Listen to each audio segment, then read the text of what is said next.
জবাব ডে সাইনিউ শেয়ারের পক্ষ থেকে তোমাদের সকলকে স্বাগত। তো বন্ধুরা, আজকে আমি কথা বলবো পশ্চিমবঙ্গ থেকে বের হওয়া একটি গুরুত্বপূর্ণ সরকারি চাকরি বিজ্ঞপ্তি নিয়ে, যেখানে তোমাদের বলে রেখে একটি নতুন একদম নিউ নোটিফিকেশন, যেখানে তোমাদের বলে রাখি বিভিন্ন রকম পোস্টে নিয়োগ হচ্ছে। এখানে তোমাদের 3 টাইপস অফ পোস্ট রয়েছে এবং এই পোস্টগুলোতে তোমাদের খুব ভালো মানের বেতনে নিয়োগ করা হবে এবং ন্যূনতম শিক্ষাগত যোগ্যতা রয়েছে মাধ্যমিক পাস। অর্থাৎ তুমি যদি ন্যূনতম মাধ্যমিক পাস করে থাকো তাহলে তুমি এখানে আবেদন করতে পারবে এবং তোমরা এখানে রাজ্যের 23 জেলার যে কোনো প্রান্ত থেকেই ছেলে মেয়ে প্রত্যেকেই অ্যাপ্লিকেশন করতে পারছো। খুব ভালো সুযোগ রয়েছে। আরেকটি বিষয় হলো, এখানে তোমাদের সম্পূর্ণ পার্মানেন্ট পোস্টে নিয়োগ করা হচ্ছে, সম্পূর্ণ স্থায়ী পদে একটি গুরুত্বপূর্ণ সরকারি চাকরির আপডেট নিয়ে আজকে তোমাদের সাথে আলোচনা করব। কিন্তু তার আগে তোমাদের প্রত্যেকের কাছে একটাই রিকোয়েস্ট করব, যারা এখনও চ্যানেলটিকে সাবস্ক্রাইব করোনি তারা ঝটপট চ্যানেলটিকে সাবস্ক্রাইব করে পাশে থাকা বেল আইকনটি ক্লিক করে দিও, যাতে করে তোমরা পরবর্তীতে সমস্ত ইনফরমেশনগুলো পেয়ে যেতে পারো। তো চলো আর দেরি না করে সরাসরি অফিসিয়াল নোটিশ নিয়ে বিস্তারিত আলোচনা শুরু করব। তো বন্ধুরা দেখো, এখানে যদি তোমরা অ্যাপ্লিকেশন করতে চাও তাহলে তোমাদেরকে স্পিড পোস্ট অথবা রেজিস্টার পোস্টের মাধ্যমে অ্যাপ্লিকেশন করতে হবে। তো সেক্ষেত্রে যদি ইনকমপ্লিট বা তোমাদের যদি লেট তোমাদের অ্যাপ্লিকেশন প্রসেসটা তোমাদের দেখা গেল অ্যাপ্লিকেশন করলে এবং লাস্ট ডেট পেরোনোর পরে তোমাদের অ্যাপ্লিকেশন সাবমিট হলো অফিসিয়াল অ্যাড্রেসে, তাহলে সেক্ষেত্রে তোমাদের অ্যাপ্লিকেশন কিন্তু গ্রহণযোগ্য হবে না। আর একটা বিষয় বলে রাখি, এখানে কিন্তু অনলাইন অ্যাপ্লিকেশন হচ্ছে না, তোমাদেরকে অফলাইন অ্যাপ্লিকেশন করতে হবে। একটা অ্যাপ্লিকেশন ফরম্যাট রয়েছে যেটা তোমাদেরকে ফিল আপ করতে হবে এবং করে নিয়ে তোমাদেরকে রেজিস্টার পোস্ট বা স্পিড পোস্টের মাধ্যমে পাঠাতে হবে এবং তোমাদেরকে অ্যাপ্লিকেশন পাঠাতে হবে 16 তারিখের মধ্যে। অর্থাৎ এপ্রিলের 16 তারিখ হচ্ছে এটা লাস্ট ডেট। এই 16 তারিখের মধ্যে তোমাদের কমপ্লিটলি অ্যাপ্লিকেশন সাবমিট করতে হবে। আশা করছি বিষয়টা ক্লিয়ার হয়েছে এবং এই 16 তারিখের পরে আর কোনোভাবেই অ্যাপ্লিকেশন গ্রহণযোগ্য হবে না, তাই চেষ্টা করবে 16 তারিখের আগেই অ্যাপ্লিকেশন পাঠিয়ে দেওয়ার। এবার দেখো, এখানে বলা রয়েছে যে অ্যাপ্লিকেশন যখন তোমরা করবে তখন অ্যাপ্লিকেন্টকে অবশ্যই তোমাদের ভ্যালিড মেল আইডি এবং ফোন নাম্বারটা কারেক্টলি দিতে হবে। কারণ এখানে বলা রয়েছে সমস্ত রকম কমিউনিকেশন মানে ক্যান্ডিডেটের সঙ্গে সমস্ত রকম যে যোগাযোগটা পরবর্তীতে তাদের মেলের মাধ্যমেই হবে। সুতরাং যখন তোমরা অ্যাপ্লিকেশন ফর্মটি পূরণ করবে তখন অবশ্যই ভ্যালিড মেল আইডি এবং ফোন নাম্বার দেবে। আর এখানে তোমাদের বলে রাখি যে তোমাদের এখানে একটা শর্টলিস্ট তৈরি হবে, মানে তোমাদের কোয়ালিফিকেশনের ওপর বেস করে একটা শর্টলিস্ট তৈরি হবে এবং সেই শর্টলিস্ট ক্যান্ডিডেটকেই পরবর্তীতে তোমাদের এখানে ট্রেড টেস্ট কোনো পোস্টের ক্ষেত্রে, আবার কোনো পোস্টের ক্ষেত্রে সরাসরি ডকুমেন্ট ভেরিফিকেশন এবং ইন্টারভিউর মাধ্যমে নিয়োগ করা হবে। তো কোয়ালিফিকেশনের ওপর বেস করে যে শর্টলিস্ট তৈরি হবে এবং সেই শর্টলিস্ট ক্যান্ডিডেটকেই পরবর্তীতে মেলের মাধ্যমে ডেকে নেওয়া হবে, প্রত্যেকটি ক্যান্ডিডেটকে কিন্তু ডাকা হবে না। আশা করছি বিষয়টা ক্লিয়ার হয়েছে। এবং অ্যাপ্লিকেশন করার সময় অবশ্যই রিসেন্ট পাসপোর্ট কালার সাইজের ফটো তোমাদের অবশ্যই দিতে হবে, যেটার ব্যাকগ্রাউন্ডটা তোমাদের হোয়াইট থাকবে। দেখো বলা রয়েছে with white background to be pasted on the blank page of the application format.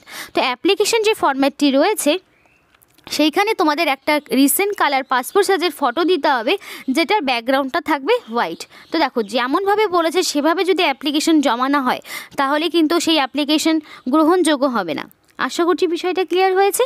আর অবশ্যই ক্যান্ডিডেটকে রেগুলারলি এদের অফিসিয়াল ওয়েবসাইটটা ভিজিট করতে হবে পরবর্তীতে সমস্ত রকম ইনফরমেশন পাওয়ার জন্য। তো যারা অ্যাপ্লিকেশন করবে তারা অবশ্যই এদের অফিসিয়াল ওয়েবসাইটটাকে ফলো করতে হবে। এবার দেখো বলা রয়েছে তোমার যদি কোয়ালিফিকেশন থাকে, মানে তুমি যদি চাও তাহলে তুমি মোর দ্যান 1 পোস্টের জন্য অ্যাপ্লিকেশন করতে পারো। মোর দ্যান 1 পোস্টের জন্য এখানে অ্যাপ্লিকেশন গ্রহণযোগ্য হবে, কিন্তু তোমাকে একটা বিষয় মাথায় রাখতে হবে, তুমি যদি একের বেশি পোস্টের জন্য আবেদন করো তাহলে তোমাকে সেপারেট অ্যাপ্লিকেশন ফর্ম, তোমাদের সেপারেট অ্যাপ্লিকেশন ফিস প্রত্যেকটা পোস্টের জন্য তোমাকে আলাদা আলাদা করে জমা করতে হবে। এখানে যেহেতু টোটাল 3 ধরনের পোস্ট রয়েছে, এবার দেখা গেল তোমার 2টো পোস্টে কোয়ালিফিকেশন রয়েছে, তাহলে তোমাকে 2টো পোস্টের জন্য আলাদা আলাদা অ্যাপ্লিকেশন উইথ অ্যাপ্লিকেশন ফিস তোমাকে পাঠাতে হবে। চাইলে তুমি করতেই পারো, একটা পোস্টের জন্য আবেদন করেছো বলে অন্য পোস্টের জন্য করতে পারবে না তা কিন্তু নয়। পরিষ্কার সে বিষয়ে বলা রয়েছে মোর দ্যান 1 অ্যাপ্লিকেশন এখানে গ্রহণযোগ্য হবে। এবং বলা রয়েছে প্রত্যেকটি ক্যান্ডিডেটকে অবশ্যই সমস্ত রকম এলিজিবিলিটি ক্রাইটেরিয়া টার্ম অ্যান্ড কন্ডিশনগুলোকে অ্যাপ্লিকেশন করার আগে অবশ্যই একবার দেখে নিতে হবে। তো বন্ধুরা দেখো, এটা হলো সেই অ্যাপ্লিকেশন ফরম্যাট। এখানে তোমাদের ছেলে মেয়ে প্রত্যেকেই তোমরা আবেদন করতে পারবে। 23 জেলার যে কোনো প্রান্ত থেকে আবেদন করতে পারছো, সম্পূর্ণ পার্মানেন্ট এবং একটি সরকারি চাকরি বিজ্ঞপ্তি। তো যেখানে তোমাদের অ্যাপ্লিকেশন ফরম্যাটটি ঠিক এমনটাই হবে, এবং এই অ্যাপ্লিকেশন ফরম্যাটটি এদের অফিসিয়াল ওয়েবসাইট থেকে তোমরা ডাউনলোড করে নিতে পারবে। এবং দেখো, ফার্স্ট অফ অল যেটা তোমাদের করতে হবে, নিজেদের নাম, যেটা মিস্টার অথবা মিসেস হতে পারে বা মিস হতে পারে, সেটা দেওয়ার পরে তোমাদের এখানে first name, middle name, last name. এবার মিডিল নেম অনেকে নাই থাকতে পারে, সেক্ষেত্রে কোনো সমস্যা নেই, সেই জায়গাটা ব্ল্যাঙ্ক রেখে দেবে। তারপর যেটা করতে হবে, তোমাদের পার্মানেন্ট অ্যাড্রেস, মানে তোমাদের এখানে যে অ্যাড্রেসটা রয়েছে, মানে এক এক করে সম্পূর্ণটা দেবে। দেখো, পিনকোডের জায়গা তো আলাদা রয়েইছে, তো পার্মানেন্ট অ্যাড্রেস হিসেবে তোমাদের ফার্স্ট অফ অল দিতে হবে ভিলেজ দেওয়ার পরে তোমাদের দিতে হবে পোস্ট অফিস দেওয়ার পরে তোমাদের দিতে হবে পুলিশ স্টেশনের পরে তোমাদের দিতে হবে ডিস্ট্রিক্ট এবং অবশ্যই স্টেট, এবং তোমাদের পিনকোডটা অবশ্যই দিতে হবে। দেখো, পিনকোডটা আলাদা জায়গা রয়েছে, সুতরাং এই জায়গাটা শুধু পিনকোড লিখবে এবং বাকিগুলো এই যে ব্ল্যাঙ্ক স্পেসটা রয়েছে সেখানে তোমাদেরকে পূরণ করতে হবে। এবার অনেকেরই হতে পারে পার্মানেন্ট অ্যাড্রেস এবং কমিউনিকেশনের অ্যাড্রেসটা আলাদা রয়েছে, তো সেক্ষেত্রে তাকে কিন্তু আবার আলাদা আলাদা করে সেটাকে ফিল আপ করতে হবে। এবং এখানে পরিষ্কার দেখো বলা রয়েছে যে তোমাদের এখানে যে ফোন নাম্বারটা সেটা অবশ্যই দিতে হবে। এবার তোমার যদি কোনো অফিসিয়াল ফোন নাম্বার থাকে সেটা দিতে পারো, তাহলে যদি মানে তুমি যদি কোথাও কর্মরত হয়ে থাকো, যদি না হয়ে থাকো দেওয়ার প্রয়োজন নেই। এই জায়গাটা মোবাইল নাম্বার তোমাদের এখানে দিতে হবে, দেওয়ার পরে তোমাদের এখানে মেল আইডি দিতে হবে। দেখো, যে জায়গাটা ম্যান্ডেটরি সেটা বলা রয়েছে, দেখো ফোন নাম্বার এবং মেল আইডিটা ম্যান্ডেটরি। এবার এই যে এখানে ফোন, রেসিডেন্সিয়াল ফোন, অফিস, এই জায়গাগুলো ম্যান্ডেটরি নয়। এবার তোমাদের এগুলো দেওয়ার প্রয়োজন নেই, তোমরা নিজেরা ফোন নাম্বার এবং মেল আইডি যেটা ম্যান্ডেটরি বলা রয়েছে সেই জায়গাটা নিজেরা নিজেদের ফোন নাম্বার এবং মেল আইডিটা অবশ্যই বসিয়ে দেবে, কোনো ভুল ত্রুটি না হয়ে থাকে, নইলে কিন্তু পরবর্তীতে সিলেকশন প্রসেসের জন্য কিন্তু ডাক পাবে না। যদি তোমার কোয়ালিফিকেশন থাকে তারপরেও কিন্তু তোমরা সেটাকে মিস করে যাবে। এবার ডেট অফ বার্থটা তোমাদের এখানে বসাতে হবে। দেখো, ডেট অফ বার্থ তোমাদের এখানে দিতে হবে এবং এজটাকে ক্যালকুলেট করা হবে as on last date of the application, অর্থাৎ 16/4/2024 এই তারিখ অনুযায়ী তোমার এজটাকে ক্যালকুলেট করা হবে। আর এখানে যে এজটা বলা রয়েছে সেটা হচ্ছে 18 থেকে 35 বছর, এবং এই 18 থেকে 35 বছর এই যে এজটা সেটাকে তোমাদের 16/4/2024 এই তারিখ অনুযায়ী নিজেরা হিসাব করবে, 1 জানুয়ারি অনুযায়ী কিন্তু নয়। তো এইখানে তোমাদের আবার বয়সের ছাড় থাকছে। এবার এই বিষয়টা বলে দিই, ওবিসি যদি ক্যান্ডিডেট হয়ে থাকো তাহলে 18 থেকে তোমরা আরও 3 বছর, দ্যাট মিনস তোমরা 38 বছর পর্যন্ত আবেদন করতে পারছো। আর যদি এসসি এসটি ক্যাটাগরি হয়ে থাকো তাহলে 18 বছর থেকে তোমরা আরও 5 বছর, দ্যাট মিনস 40 বছর পর্যন্ত আবেদন করতে পারছো। তো এরপরে তোমাদের ডেট অফ বার্থ বসানোর পরে অবশ্যই লাস্ট ডেট অনুযায়ী এক্স্যাক্টলি এজটা কত হচ্ছে সেটা তোমাদের দিতে হবে। এবং বলা রয়েছে যে self attested photocopy of document in the support of date of birth, মানে ডেট অফ বার্থের সাপোর্ট হিসেবে তোমাদের অবশ্যই ডকুমেন্টস দিতে হবে। তোমরা চাইলে এখানে মাধ্যমিকের অ্যাডমিট দিতে পারো, মানে তোমাদের এজ প্রুফ হিসাবে তোমরা এখানে মাধ্যমিকের অ্যাডমিট দিতে পারো, সেটা কিন্তু অবশ্যই দিতে হবে, নইলে কিন্তু গ্রহণযোগ্য হবে না। এবার এখানে তোমাদের জেন্ডারটা সিলেক্ট করে নেবে, মেল বা ফিমেল বোথ ক্যান্ডিডেটই এখানে আবেদন করতে পারবে।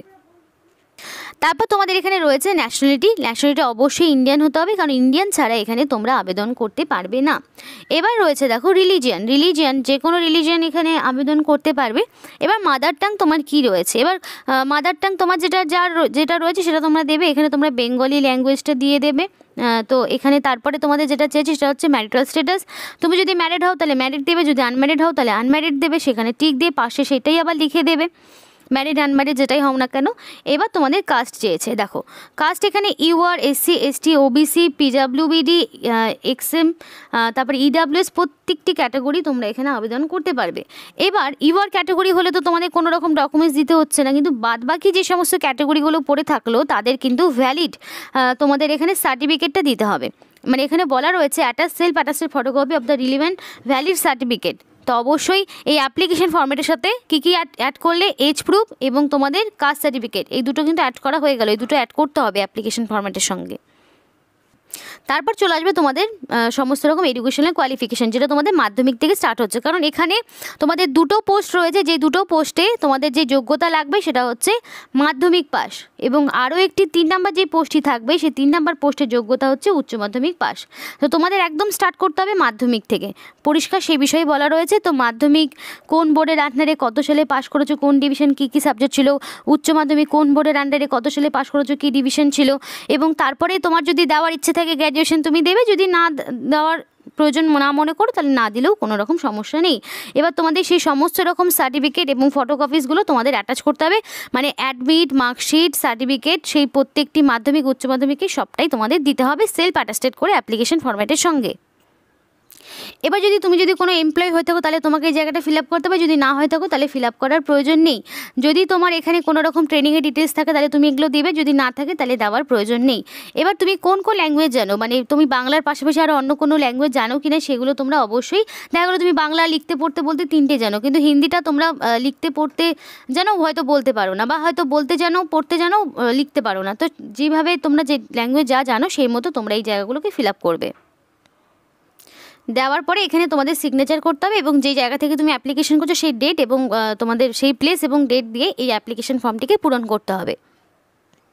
এবং এখানে যে ঠিকানাটা রয়েছে এই ঠিকানায় তোমাদেরকে পাঠাতে হবে। আর এখানে অবশ্যই অ্যাডভার্টাইজমেন্টের নাম্বার এবং কোন ডেটে পাবলিশ হয়েছে, কোন পোস্টের জন্য তুমি অ্যাপ্লিকেশন করছো সেটা অবশ্যই দিতে হবে। এখানে রিসেন্ট পাসপোর্ট কালার সাইজের ফটোটাও অ্যাটাচ করতে হবে। তো এখানে তোমাদের 3 রকমের পোস্ট রয়েছে, শুরুতেই বলেছিলাম ড্রাইভার এ, বাইন্ডার এ এবং অ্যাসিস্ট্যান্ট লাইব্রেরি এ। তো দেখো এই ড্রাইভারে এখানে ক্ষেত্রে তোমাদের মাধ্যমিক লাগছে, বাইন্ডারের ক্ষেত্রেও তোমাদের মাধ্যমিক পাস যোগ্যতা লাগছে, এবং অ্যাসিস্ট্যান্ট যেটি রয়েছে বাইন্ডারটা তোমাদের লাগছে মাধ্যমিক এবং এটাও লাগছে তোমাদের মাধ্যমিক, এবং অ্যাসিস্ট্যান্ট লাইব্রেরির ক্ষেত্রে লাগছে উচ্চ মাধ্যমিক। এই 3 রকম শিক্ষাগত যোগ্যতায় নিয়োগ করা হচ্ছে। এবার তুমি কোন পোস্টের জন্য অ্যাপ্লিকেশন করবে সেটা অবশ্যই এখানে টিক করতে হবে। তো দেখো অ্যাসিস্ট্যান্ট লাইব্রেরির ক্ষেত্রে তোমাদের দেখো যেটা বলে দিয়েছে, পে স্কেল হচ্ছে 21,700 থেকে শুরু করে 69,100 পর্যন্ত তোমাদের এখানে বেতনটা থাকছে। ম্যাক্সিমাম এজ লিমিট তোমাদের বলা রয়েছে 35, এবং এখানে তোমাদের উচ্চ মাধ্যমিক লাগবে যে কোনো শাখা থেকে, সাথে যদি লাইব্রেরি সায়েন্সের ওপরে তোমাদের নলেজ থাকে তোমরা এখানে আবেদন করতে পারবে। আর এখানে তোমাদের বলা রয়েছে যে তোমাদের আর একটা বাইন্ডারে যে পোস্টটি রয়েছে সেক্ষেত্রে তোমাদের 21,700 থেকে শুরু করে 69,100 পর্যন্ত তোমাদের এখানে স্যালারি থাকবে, এবং এখানে তোমাদের স্কুল ফাইনাল মানে মাধ্যমিক তোমাদের শিক্ষাগত যোগ্যতা এবং মাধ্যমিকের পাশাপাশি তোমাদের এই বাইন্ডার ট্রেডের ওপর যদি ITI করা থাকে তাহলে তোমরা এখানে আবেদন করতে পারবে। এরপর তোমাদের ড্রাইভারও রয়েছে, ড্রাইভার পোস্টের ক্ষেত্রে তোমাদের 21,700 থেকে শুরু করে 69,100 পর্যন্ত তোমাদের এখানে স্যালারি থাকবে, এবং এক্ষেত্রেও তোমাদের যোগ্যতা হচ্ছে মাধ্যমিক পাস, এবং মাধ্যমিক পাসের পাশাপাশি তোমাদের লাইট মোটর ভেহিকেলের ওপরে এবং হেভি মোটর ভেহিকেলের ওপরে তোমাদের ড্রাইভিং লাইসেন্স লাগবে, তাহলে তোমরা এখানে অবশ্যই আবেদন করতে পারবে, সেই বিষয়েই তোমাদের বলা রয়েছে। এবং বেতন কিন্তু প্রত্যেকটি পোস্টের ক্ষেত্রে পে লেভেল 3 অনুযায়ী তোমাদের এখানে স্যালারি দেওয়া হবে, খুব ভালো মানের বেতন রয়েছে। এবং নিয়োগটি করা হচ্ছে ইন্ডিয়ান স্ট্যাটিস্টিক্যাল ইনস্টিটিউটের পক্ষ থেকে নিয়োগ করা হচ্ছে। নোটিফিকেশন 27 তারিখে বেরিয়েছে। এখানে অ্যাডভার্টাইজমেন্টের নাম্বার দেওয়া রয়েছে যেটা তোমাদের দিতে হবে অ্যাপ্লিকেশন ফর্মটি পূরণ করার সময়। এবং অ্যাপ্লিকেশন করতে হলে এখানে যে ঠিকানাটা রয়েছে সেই ঠিকানায় তোমাদের অ্যাপ্লিকেশন করতে হবে, সেই সম্পূর্ণ ডিটেলস বলা রয়েছে। এই ঠিকানায় তোমাদের অ্যাপ্লিকেশন করতে হবে এবং সেই অ্যাপ্লিকেশনটা 16 তারিখের মধ্যে কমপ্লিটলি তোমাদের করে ফেলতে হবে, মানে তোমাদের এখানে অ্যাপ্লিকেশন এপ্রিলের 16 তারিখে করতে হচ্ছে।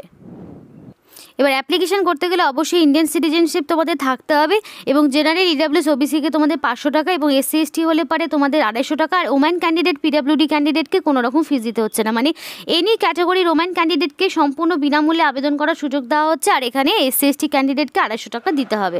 আর এখানে যেই তোমাদের অ্যাকাউন্টের ডিটেলস রয়েছে সেই অ্যাকাউন্টের ডিটেলসে তোমাদের অ্যাপ্লিকেশন যে ফিসটা সেটা তোমাদেরকে পেমেন্ট করতে হবে। আর অ্যাপ্লিকেশনের সাথেই তোমাদের সেই অ্যাপ্লিকেশন পেমেন্টের যে রিসিপ্ট কপি সেটা তোমাদের কিন্তু পাঠিয়ে দিতে হবে অরিজিনালটা, সেই বিষয়ে পরিষ্কার বলা রয়েছে। তো এই ছিল আজকে সম্পূর্ণ ভিডিও। ভালো লাগলে অবশ্যই লাইক করো এবং আমাদের চ্যানেলটিকে সাবস্ক্রাইব করে আমাদের সাপোর্ট করো, আমাদের সাথে থেকো, পাশে থেকো। ভিডিওটি সম্পূর্ণ দেখা